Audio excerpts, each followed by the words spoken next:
I saw my husband's hand on her waist before I saw his face. The office lights were bright, the glass wall was spotless, and there he was, Ethan, pulling his business partner, Vanessa, close like he had all the time in the world. Like I hadn't spent the last 3 hours baking him a stupid chocolate cake with gold sprinkles that said we did it in shaky white frosting. For 1 second, my brain just froze. I stood there in the hallway holding that cake box against my chest while my heart dropped so fast it made me feel sick. He laughed at something she said, then he leaned down and kissed the side of her neck. Not a friendly hug. Not a tired, messy mistake. No, this was practiced, this was comfortable, this was not new. My fingers went numb. I remember that part clearly because I almost dropped the cake. The receptionist looked up at me and smiled. "Hey, you're Ethan's wife, right?" I looked at her like I had forgotten the meaning of words, then I smiled back. "Yeah, I am." I don't know what kind of force kept me walking, but I pushed through the glass door, heels quiet on the polished floor, cake box still in my hands. Ethan turned when he heard me. Vanessa stepped back so fast it was almost funny. "Almost." "Babe," he said. I set the cake down right in the middle of his desk. The little plastic congratulations sign I'd stuck into the top wobbled once. Nobody moved. Vanessa opened her mouth like she was about to say something dumb, and I looked straight at her. "Don't." She shut it. Ethan came around the desk with that guilty, panicked look men get when they know the party is over. "Maya, wait, it's not what—" I held up my hand, not shaking, not crying, just done. "What you do after me," I said, "is your business." His face changed. "But what you do while you're still my husband," I looked from him to her. "That's mine." Then I turned around and walked out. The elevator ride down felt like a bad dream. My reflection in the mirrored wall looked calm, which was wild because inside I was on fire. By the time I reached the parking garage, I could finally breathe again, but every breath hurt. I sat in my car with both hands on the steering wheel and stared at nothing. Then my phone buzzed. ETHAN calling. I laughed. A dry, ugly little laugh. He called again, then texted, "Please let me explain, you left too fast, you're making this look worse than it is, making this look worse." That line right there snapped something clean in half inside me. I went home. We had bought that house 3 years earlier, right after his first big contract came through. Back then, Ethan stood in the empty kitchen with his arms around me and said, "This is it, babe. We made it." Only, the truth was, I made a whole lot of it. I was the one who floated us when his company was still a shaky little startup running on cold coffee and fake confidence. I covered bills from my freelance design work.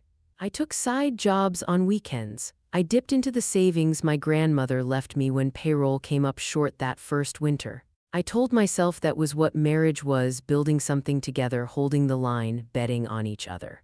And Ethan was charming, smart, ambitious as hell. The kind of man who could walk into a room full of strangers and have them eating out of his hand in 10 minutes. I used to think that was one of the things I loved most about him. Now I wondered how many women had watched that smile and thought it meant something real. The house was quiet when I walked in. Too quiet.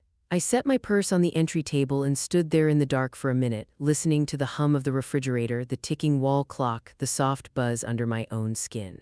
Then I moved. I pulled out the folder from the hall cabinet with our mortgage papers, account numbers, insurance copies, tax records. I opened my laptop. I logged into everything I had access to: savings, checking, credit cards. Business backup card he swore he barely used. I wasn't snooping, I was taking inventory. My phone rang again. "Ethan," I declined it. A second later, Vanessa's name lit up my screen. That made me blink. How the hell did she have my number? I let it go to voicemail. Then another text came in from Ethan: "Don't do anything crazy before I get home." I stared at that message until my vision sharpened. Crazy, that was Rich. I clicked into one of our shared cloud folders looking for old tax documents. Instead, I found a folder I had never seen before. It was named Vendor Receipts. Inside was only one file. And when I opened it, my whole night changed. The file was a spreadsheet, no logo, no company letterhead, just plain rows and columns with dates, amounts, and short notes in Ethan's handwriting style. At first, it looked boring. Then, I started reading the descriptions. Pearl Tower Unit 14 billion monthly rent, furniture delivery, weekend, Napa Gold bracelet, spa package, cash withdrawal. My stomach turned cold. At the very bottom of the sheet was one line that hit harder than all the rest. V keep off Amex Maya checks. I read that line 3 times, then I sat back in my chair and laughed again, only this time it sounded rough like I had swallowed glass. Vanessa, he had been paying for her with money he said was tied up in client entertainment and business growth, money I helped protect, money I pinched and stretched and saved when things were lean. Money he once swore we had to be careful with because one bad quarter can wreck everything. I clicked through the folder again and found PDFs, lease papers, a couch invoice, a jewelry receipt with Vanessa's name on it. One hotel booking under Ethan's assistant's name. He'd thought this through. He'd hidden it under boring files because he knew I hated bookkeeping. That part made me pause. He knew my habits. He knew what I would skip over. That was not cheating in the heat of the moment. That was a system, and that hurt more than the picture through the glass. I leaned back and closed my eyes, and for one stupid second I saw a different Ethan, the old one. The one who used to kiss my forehead when I fell asleep on the couch. The one who brought me gas station flowers the week we were too broke to buy groceries and said, "One day I'm gonna make your life easy." We met 9 years ago at a friend's backyard party. He showed up late in a wrinkled blue button-down, carrying warm beer and acting like he owned the place. I thought he was full of himself in the worst way. Then it started pouring rain and everybody ran for cover. I slipped on the wet deck stairs and Ethan caught me before I hit the ground. He grinned and said, "Wow, buying a guy dinner usually comes after he saves your life." I rolled my eyes so hard it almost hurt. "You barely caught my elbow, still counts." That was Ethan, fast smile, fast talk, big plans. He made you feel like life was about to start for real, and when it was just us, he could be sweet in a way that snuck up on you. He learned how I took my coffee. He rubbed circles on my back when I got migraines. He remembered the day my dad died and never let it pass without checking on me. That's why this mess felt so deep. I didn't marry some cold, obvious jerk. I married a man who knew how to love me well enough to make me trust him completely, or at least fake it. There had been signs, of course. Looking back, there always are. The late nights got later about 10 months ago, then the client dinners started happening twice a week. He began protecting his phone like it held state secrets, face down on the table, into the bathroom with him. On silent at night, when I asked about it, he would smirk and say, "Relax, FBI, some of us are trying to build an empire." At the time, I let that slide. I hate that I let that slide. Then came Vanessa. She had joined the company the year before as a minority partner after bringing in a few decent accounts. Tall, polished, expensive-looking even in plain black clothes. She was one of those women who made simple look like money. The first time Ethan brought her over for dinner, she hugged me too long and said, "I've heard so much about you." Now that line made my skin crawl. After that night, her name slipped into our life more and more. Vanessa thinks we should expand west. Vanessa booked the client dinner. Vanessa stayed late too, always Vanessa. Then came the little tells, a lipstick mark once faint near his collar seam, not my shade. A hotel soap in his gym bag from a place he claimed he had never checked into. A charge for 2 cocktails and oysters at a restaurant Ethan knew I was allergic to. That one almost got him caught. I held up the statement and asked, "Who orders oysters when their wife can't even be near the table?" He didn't even blink. "Client dinner." "What client? Do you want the company to fail, Maya?"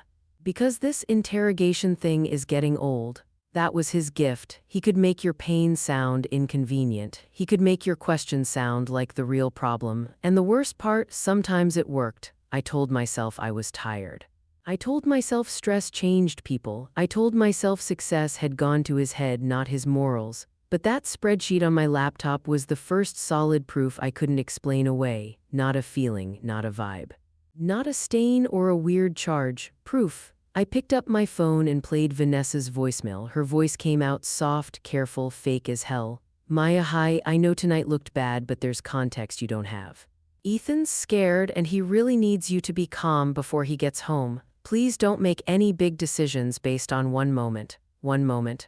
I looked at the lease papers again. One moment didn't come with monthly rent. That's when headlights swept across the front window. Ethan was home. I heard Ethan's key in the lock, then the door opened like nothing had happened. He stepped inside smelling like cologne, cold air, and office coffee. His tie was loose. His face looked tense but not broken. That pissed me off more than I can explain. A man should not get to walk in that calm after blowing up his whole marriage. He saw me at the kitchen table with my laptop open. Maya, he said, careful now, voice low like I was a skittish animal. Can we talk? I didn't answer. His eyes dropped to the screen. He saw the spreadsheet, then the lease PDF, then the jewelry receipt. For the first time all night, his face lost color. He set his keys down slowly. You went through my files? I almost smiled. That was his opening move, not an apology, not shock, not shame, a complaint. I folded my hands in front of me. That's what you've got. He came closer. You invaded my privacy. I laughed right in his face. You rented your mistress an apartment with marital money, Ethan. He flinched at the word mistress. Don't do that. Do what? Use the correct noun. His jaw tightened. He dragged a hand down his face and switched tactics fast, which was classic Ethan. The wounded husband move hadn't worked, so now he was going to try calm, reasonable, misunderstood businessman. It's complicated, he said. No, it isn't. Yes, it is.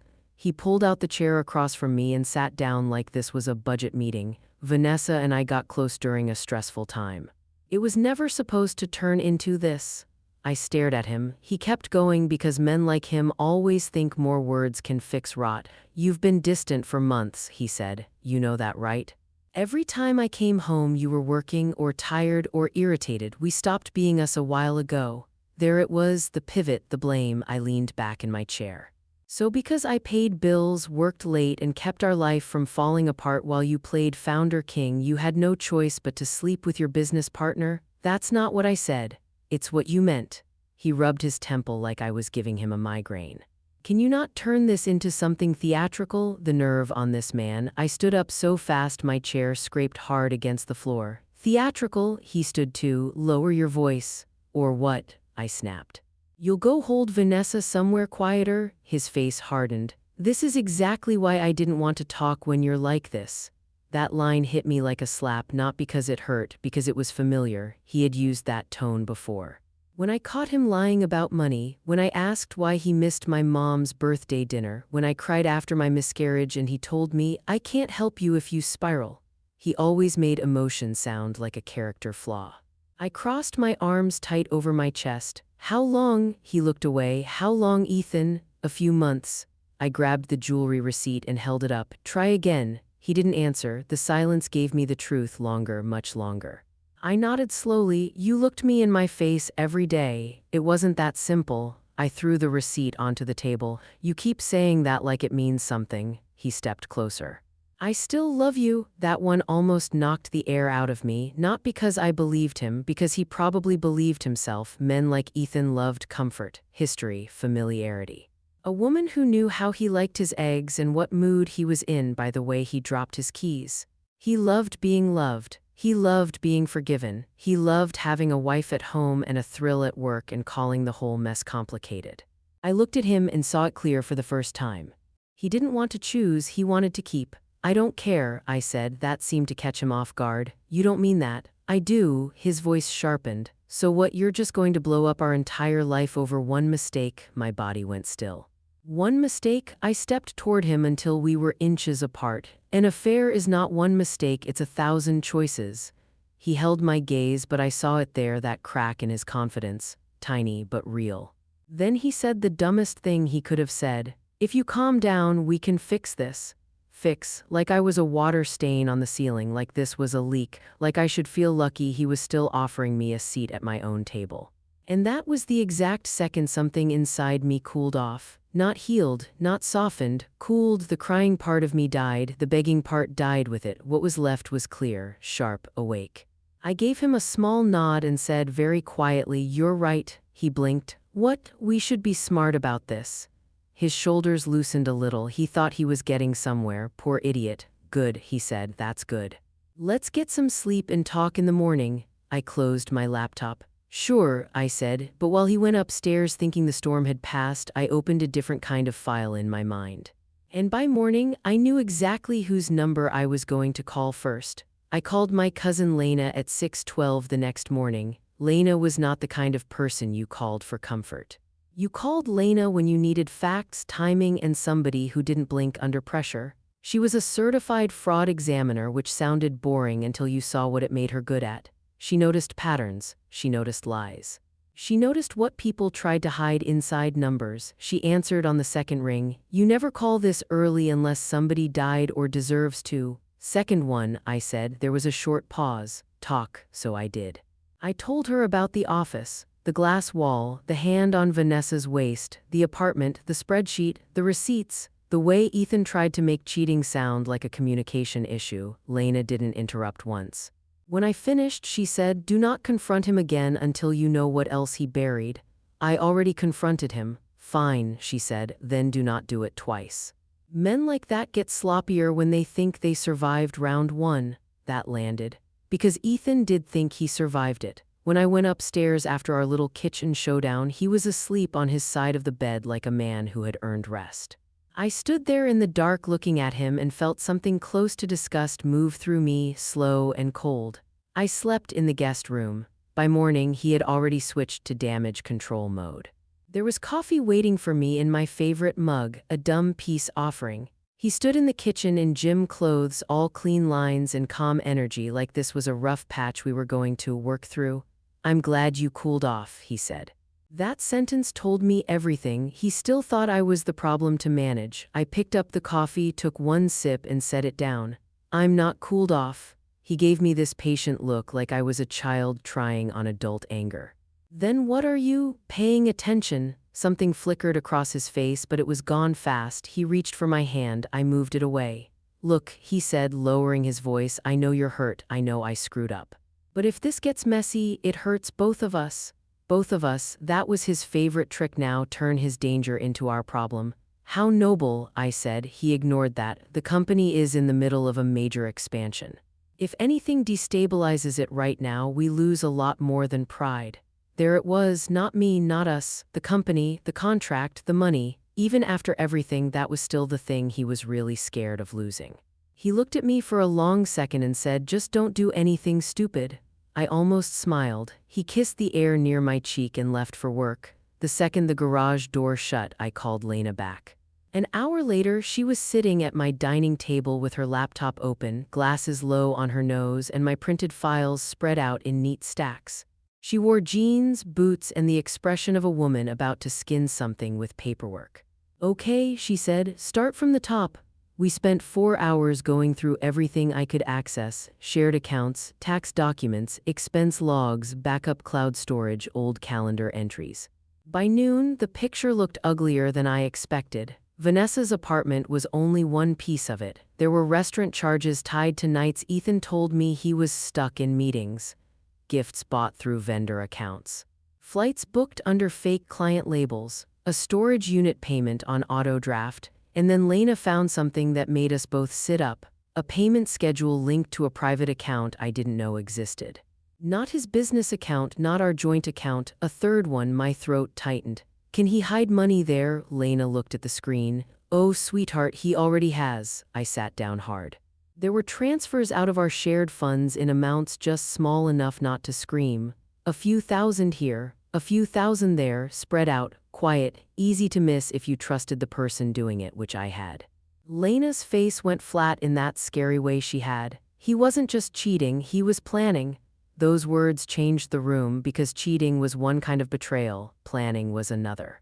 Planning meant he had a version of the future in mind where he needed money I wouldn't notice was gone. Maybe for Vanessa, maybe for himself. Maybe for the day he decided to leave me standing in our kitchen with a soft voice and a weak excuse. I got up and walked to the sink. My hands were shaking now, finally, not from heartbreak, from humiliation. Lena came beside me. "Hey, none of this makes you stupid."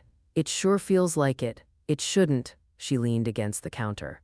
"You trusted your husband, that's not stupidity, that's him being rotten." I laughed once, bitter and low. "He thinks I'm just mad." "That's good," she said. I turned to her. "Good, yes." Her eyes sharpened. "Let him think this is emotion. That way he won't see strategy coming."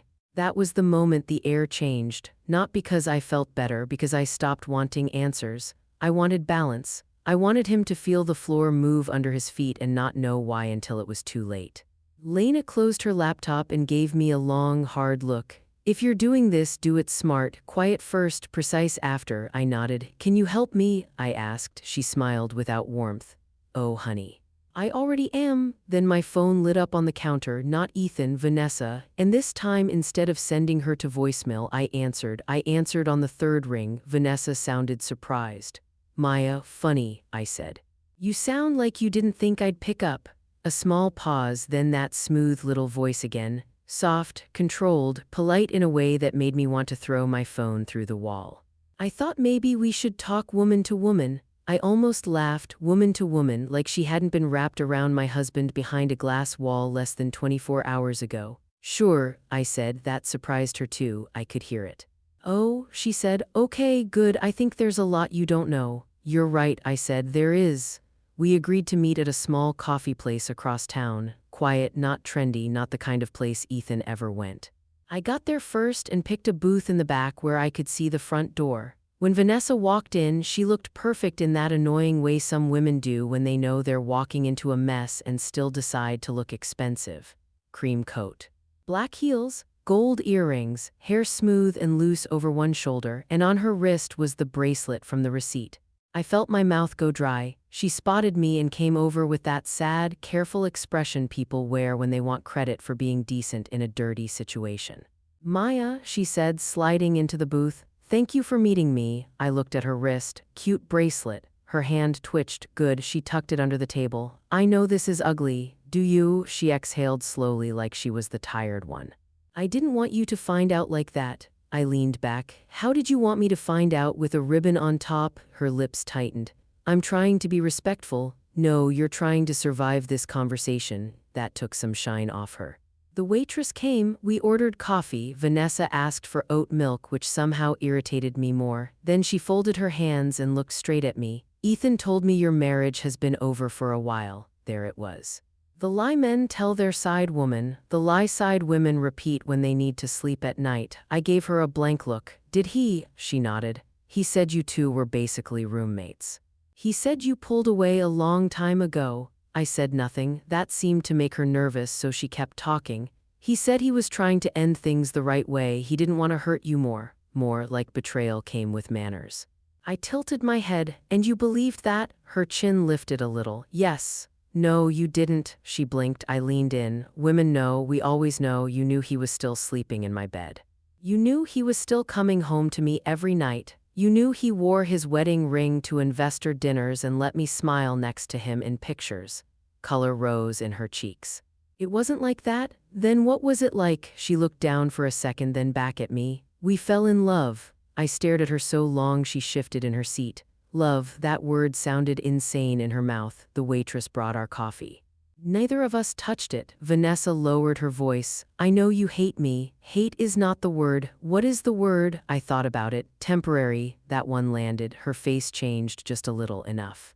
Because for all her polish, Vanessa was not as calm as she wanted to look. She wanted Ethan, sure, but more than that, she wanted to know where she stood. And women who get involved with married men usually end up learning the same lesson the hard way. If he lies smooth with you, he lies smooth to you, so I gave her a little silence and let her fill it. He said he was going to tell you after the contract dinner Friday, she said. My eyes sharpened. Contract dinner, she froze. Oops. Too late now, I kept my voice even. What contract dinner? She tried to recover. It's just a company event. No, I said, it's the event. She looked away. That told me enough. Ethan had not just been cheating, he had a timeline. He was going to close the deal, lock down the money, smile through the dinner, then come home and hand me some polished speech about how things had changed and nobody was at fault. And all this time he'd been moving money into a private account. My coffee sat untouched between my hands, going cold. When were you moving into the apartment full-time? I asked. She looked up, startled. What? Don't insult me. Her mouth opened, then closed. You have a lease, I said. Furniture, jewelry, trips, a hidden budget line. You think I don't know? For the first time, real fear crossed her face. Good, she swallowed. He told me he was taking care of things. Of course he did. That was Ethan all over. Feeding each woman a different story and calling himself trapped in the middle. Then Vanessa made a mistake. A small one, but enough. She said he promised the Friday dinner would be the last time he had to pretend. I held her gaze, then I smiled. It was the first real smile I'd had since the office, because now I had a date and a room. And a man who still had no idea I was done crying. Friday came in black heels and a steady pulse. By then, I had spent 3 days doing something Ethan never imagined I could do. I stayed quiet, not soft, not forgiving, quiet. That was new enough to make him careless. He slept in the guest room the first night, then came back to our bed on the second like we were slowly finding our way back. I let him kiss my cheek in the kitchen. I let him think my silence meant confusion, not strategy. I even let him ramble about the contract dinner like it was just another work event. "It's a huge night," he said Thursday morning while buttoning his shirt. "A lot is riding on this." I stood at the bathroom sink brushing mascara through my lashes. "I know," he caught my eye in the mirror, "I'd like you there." That almost made me laugh. My husband wanted me at the party where he planned to celebrate, lie, and maybe walk out with both his wife and his mistress still orbiting him. Bold. "I'll be there," I said, his shoulders eased. Good. He really thought he had me. That afternoon, Lena came by one last time with a slim folder and a look on her face that said Christmas had come early, except meaner. I dug deeper, she said, sitting at my dining table.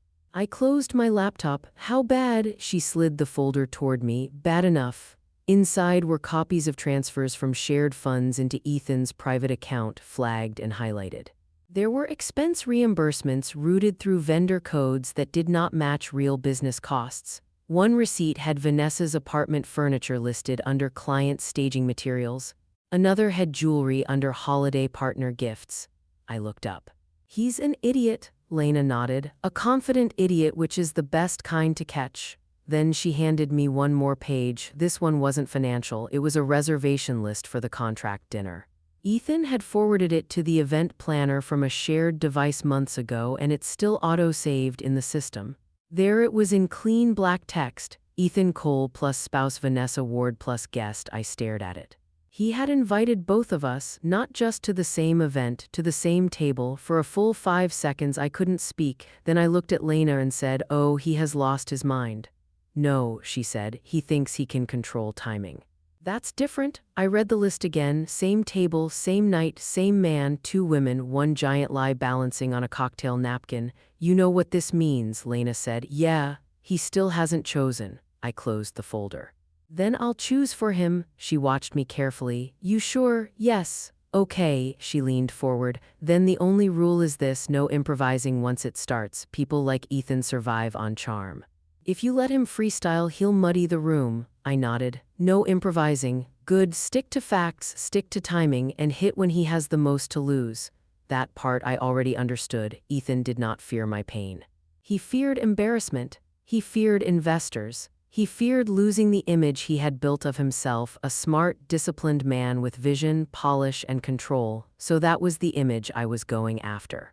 By 6:30 Friday night, I was dressed and standing in front of the mirror in a dark green dress Ethan once said made me look too good to be legal. My makeup was light. My hair was smooth. My face looked calm. That mattered.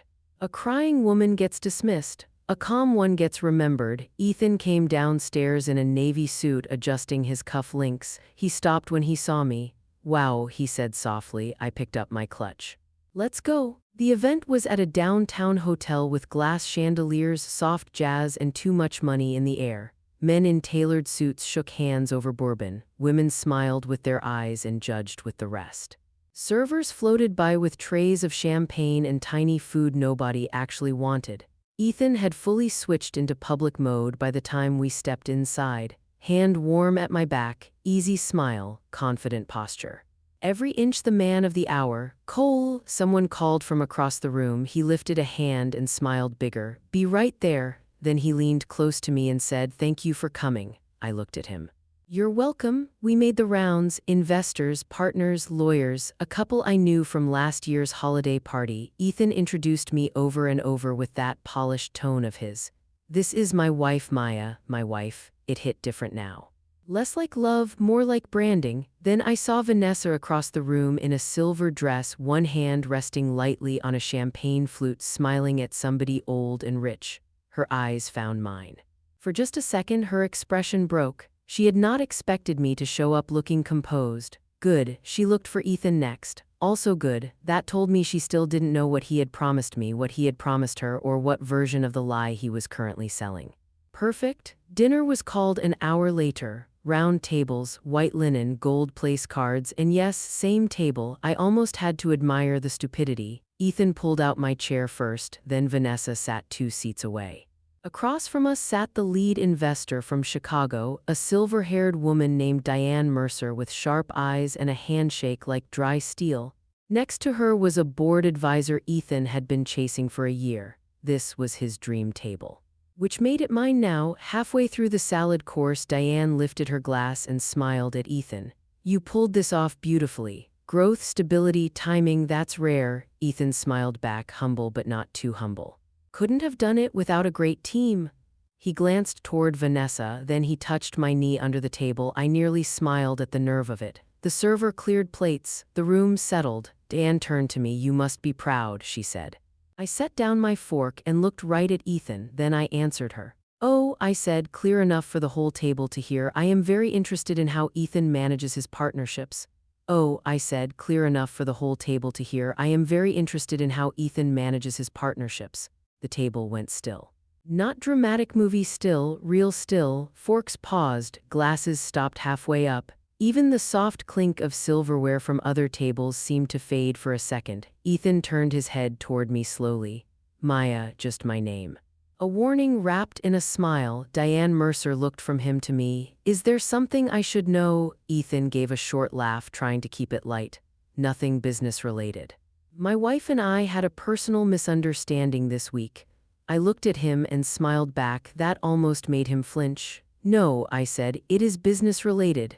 His leg pressed hard against mine under the table. A signal. "Shut up." "Stop, not here, too bad." I reached into my clutch and pulled out one folded page, then another. Nothing huge, nothing messy, just enough. "These," I said, placing them neatly beside my water glass, "are expense records tied to company vendor codes. Apartment rent, furniture, jewelry, trips. None of them went to a client, they went to Vanessa." Vanessa went white. Across the table, Diane didn't move. "Excuse me," Ethan's smile dropped. "Maya, stop." I didn't even look at him. "He billed his mistress through company channels," I said, "and shifted money into a private account while telling everyone the company was stable and clean." Now Diane looked at Ethan, not confused, sharp. The board advisor across from her straightened in his seat. "Is that true?" Ethan leaned forward, voice low and hard. "This is not the place." "It's exactly the place," I said. He turned to Diane with a strained laugh. "I'm so sorry. We're dealing with a personal matter and Maya is upset." There it was again, upset like I was a weather problem. I slid one page toward Diane. "You can read it yourself." Ethan's hand shot out, but Diane got there first. She lifted the sheet and read. Her face did not change much, but the air around her did. "Vanessa Ward," she said, reading the line. "Apartment lease reimbursement under vendor staging." No one spoke. Diane set the page down and looked at Ethan like he had become something damp on her shoe. "I'd like an explanation," she said. Ethan swallowed. "Those codes were temporary holds. Some expenses were misfiled." "Jewelry?" I asked. He ignored me. "Weekend Napa," I added, still ignored, so I looked at Vanessa. "And tell them," I said softly, "what he told you." Vanessa stared at me like I had slapped her. "Good." Ethan snapped. "Do not drag her into this." I turned slowly toward him. "That's cute. You dragged her in when you put her in an apartment I helped pay for." Vanessa's eyes filled with panic, not tears, panic. She looked at Ethan. "You said that money was yours." And there it was, the tiny crack becoming a split. Ethan stared at her. "Vanessa, not now." Her voice got sharper. "You told me you were handling it." "Vanessa, you said you and Maya were basically over." The table got even quieter. I felt every eye on us now, not just our table, the next one too, maybe two more. A waiter passing by slowed down. Someone near the bar stopped, pretending not to listen. Perfect. I lifted my water glass and took one calm sip.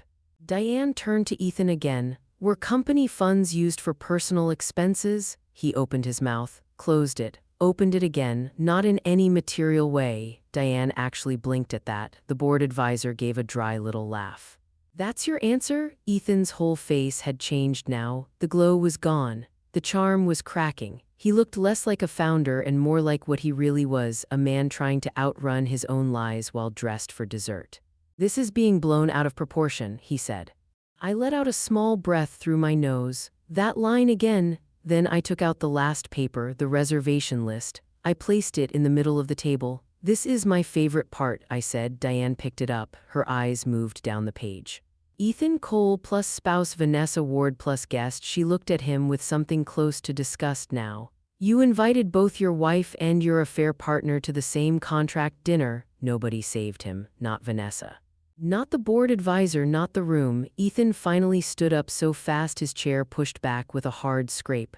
"Maya outside now." I stayed seated. "No," his voice dropped. "Do not do this." I looked up at him, really looked.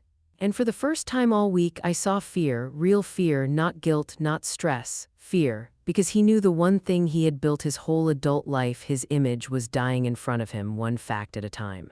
Diane set the papers down with great care, then she folded her napkin, placed it beside her plate and stood.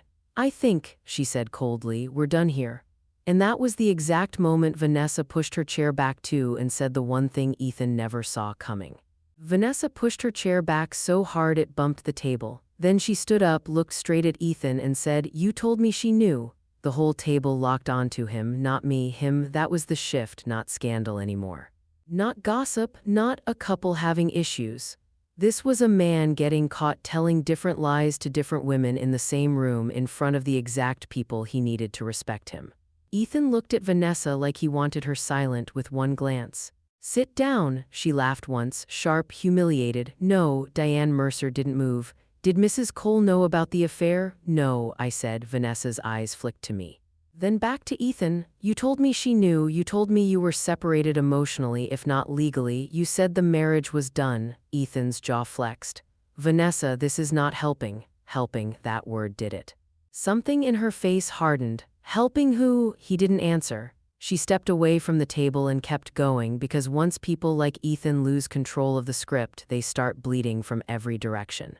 "You told me the apartment was temporary until you worked things out," she said. "You told me the account was private because you didn't want drama touching the company." The board advisor leaned back in his chair and muttered, "Jesus." Vanessa heard him and got even angrier. "No, let's do this," she said, "since apparently we're all here." She looked around the table, cheeks hot, eyes bright. "He told me he was ending things after tonight. He told me this dinner was the last time he had to pretend with his wife." There it was, clean, ugly, public. Every word hit Ethan like a nail being tapped into a lid. He took a step toward her. "Stop talking." She stepped back.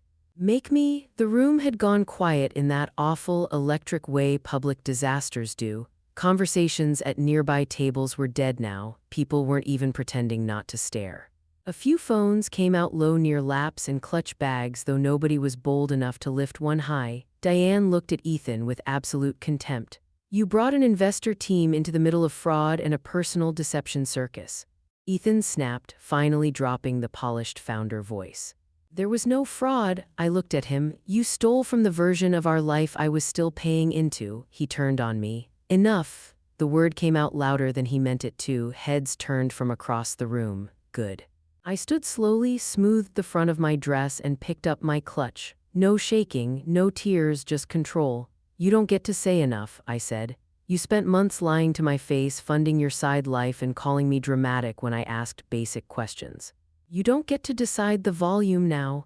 He looked around the room and seemed to realize all at once that there was no safe way out. If he dragged me outside, it looked guilty. If he stayed, it got worse.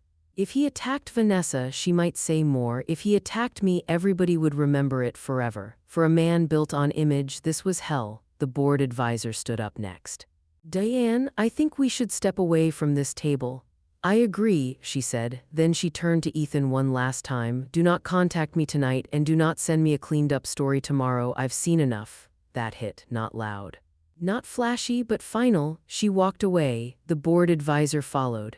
And just like that, the contract dinner Ethan had been building his whole month around started collapsing in real time. One investor drifting off.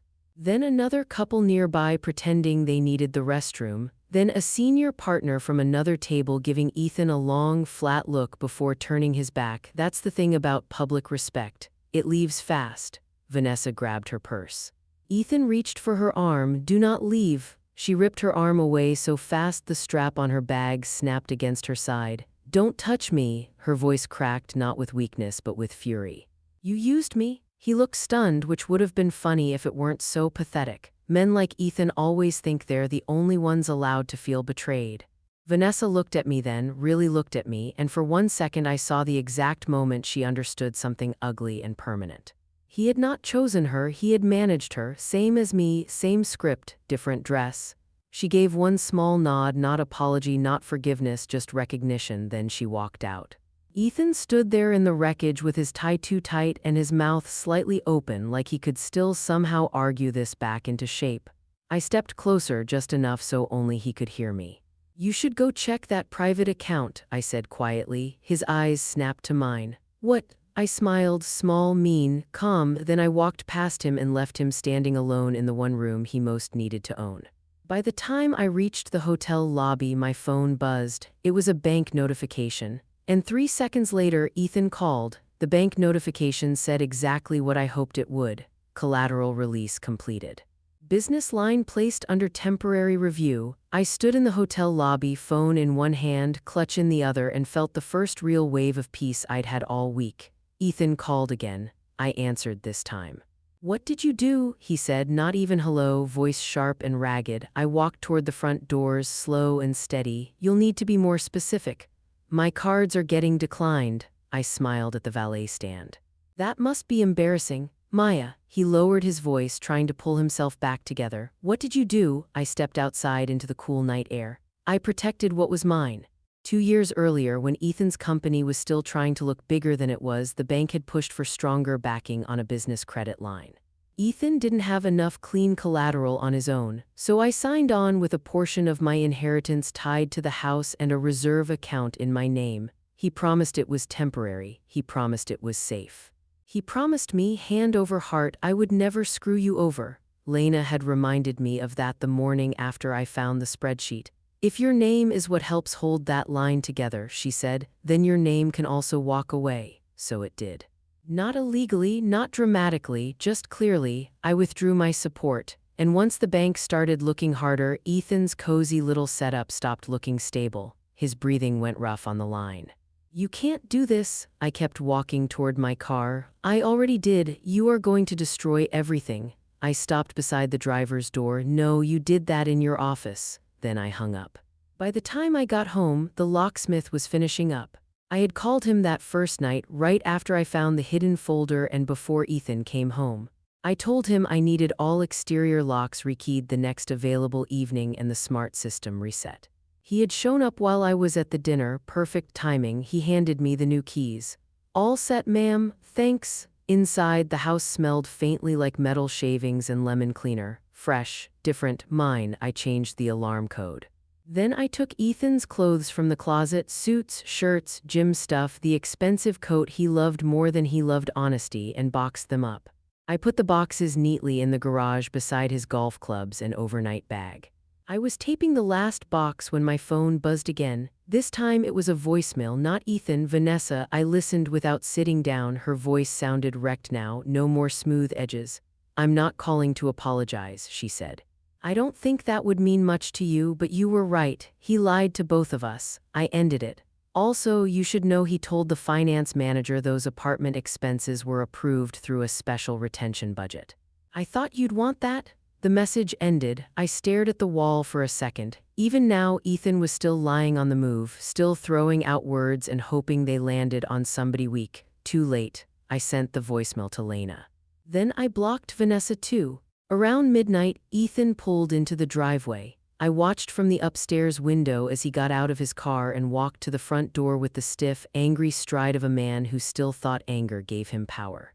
He punched in the old code. Nothing. Tried again. Nothing. Then he knocked hard. I went downstairs but didn't open the door. I stood on the other side of it, calm as still water. "Maya," he said. "Open the damn door." "No, we need to talk." "We already did." His palm hit the wood. "You can't lock me out of my own house." I looked at the new key in my hand. "Watch me." Silence. Then, "Quieter, please." That stopped me for half a second, not because I wanted to let him in, but because it was the first honest word I'd heard from him in days. Maybe weeks, maybe years. I opened the inner garage door instead and hit the button. The main garage door rolled up slow and loud, showing him all the boxes lined in a neat row beneath the bare bulb. His clothes, his shoes, his clubs. His fake little life packed and waiting, he stared at them like he couldn't make his eyes understand what they were seeing. You boxed my stuff? Yes. His voice changed then, smaller, meaner, less polished. You're insane. I almost laughed. No, I said through the closed door. I'm finished. He stood there breathing hard, face pale and twisted in the garage light. Then his phone rang. He checked the screen, and whatever he saw drained the rest of the color out of him. Probably the bank, maybe an investor, maybe the first of many people finally asking questions he could not charm his way around. He looked toward the door again, but I had already stepped back. I turned off the garage light. Went upstairs, and for the first time in a long time, I slept in peace. By Monday, the house was quiet, his name was off my smile, and the only thing he had left to hold was the sound of that garage door closing.